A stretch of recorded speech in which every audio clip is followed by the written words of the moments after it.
Hi everybody, welcome to our weekend check-in video for Psych-25 Human Sexuality for Saturday, August 28th. I'm just going to go over a few items as I always do, reminders, clarifications, anything I think you need to know to be successful in our course, at least for this coming week here, so let's get right to it here. First item here is that your quiz and discussion for Chapter 10 on the lifespan issues related to human sexuality are due today, Saturday, August 28th, so make sure you've got them turned in.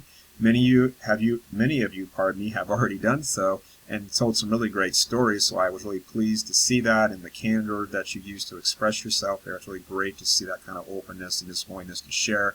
And by the way, again, just a reminder, any remarks that I make on your posts to the discussion boards, those are private only to you, so for your eyes only, basically. And so I do not post those publicly.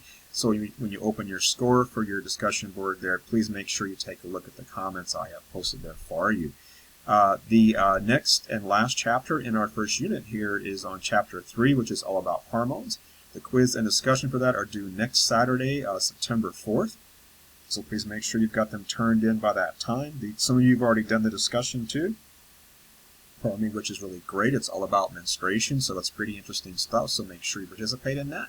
And I did neglect to mention last time I did one of these is that you're going to find for Chapter 10 and for Chapter 3 on our unit module there on Canvas that there is a little item there for websites related chapter content for Chapter 10 and for Chapter 3. For Chapter 10, there's this really great program there from CBS News Network there. It's a program about non-monogamy, which is very fascinating there. CBS does these things called CBS Originals. It's from their news streaming platform there. It's really great stuff. So in case you're curious about that, you might want to check it out. It's really upfront, really open, and really great stuff. And I would really encourage you to take a look at it. You're going to see a few more videos from that CBS in streaming website I'm going to post later in the semester. Just really good stuff, very well produced and very humanized too. So make sure you take a look at it.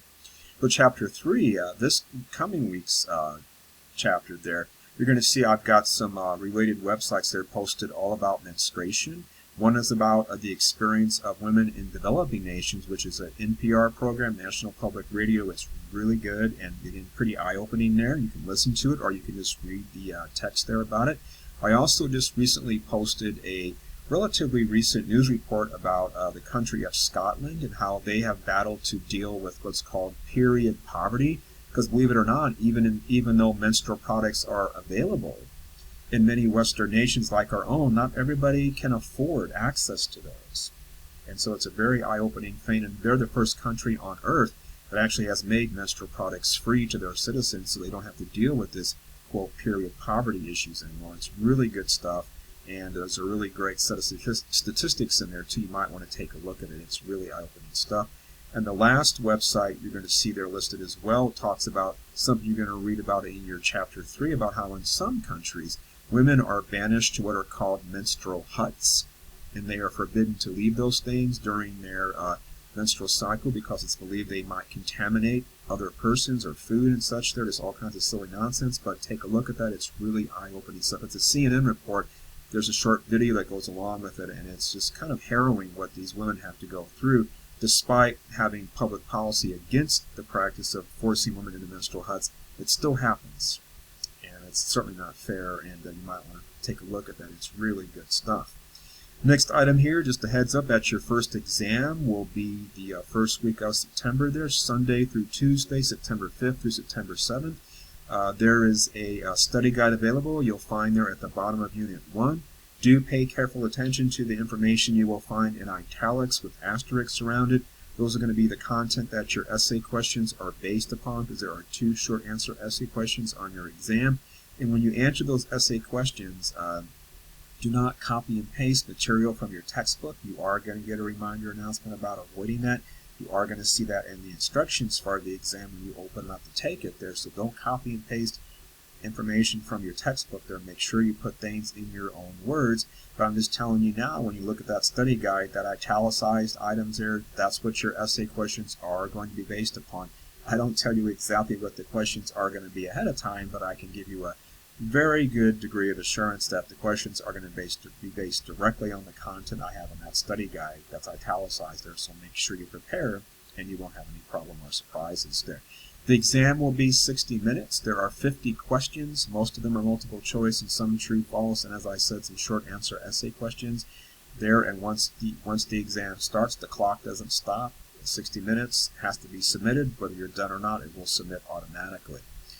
And you will get a reminder announcement about this too from Canvas, so just keep an eye out for that. It's about a week before the exam is posted there and available. Last thing I want to say here is do make sure you are watching these lecture videos that I put together for you. They may seem like a lot of content, but they are no longer in content than I would have presented in a face-to-face class, so just keep that in mind there. And the nice thing about a video is you can pause it, you can stop it, you can jump ahead, you can rewind it, whatever you want to do there. So it's a lot more convenient than having to sit through a lecture class. I normally teach this class in a 1 night a week format for about 3 hours. So if you can imagine 3 hours of me talking and discussing things, well, so it's a little easier on y'all being online. But do watch the videos. They're designed to help you really get some of the material better. And I do bring up some pretty interesting things too, if I do say so myself, in my humble opinion. You know, I am a childer, if you will. Otherwise, hopefully I'll see some of you on Monday in our live session. It'd be great to see some of you there. They are recorded sessions in case you can't make it to those Zoom meetings there. Otherwise, if you need anything, reach out to me via email. I'll be glad to get back to you. And otherwise, I hope you're having a great weekend. And maybe I'll see you on Monday or maybe in those lecture videos. So take care until then, until next time.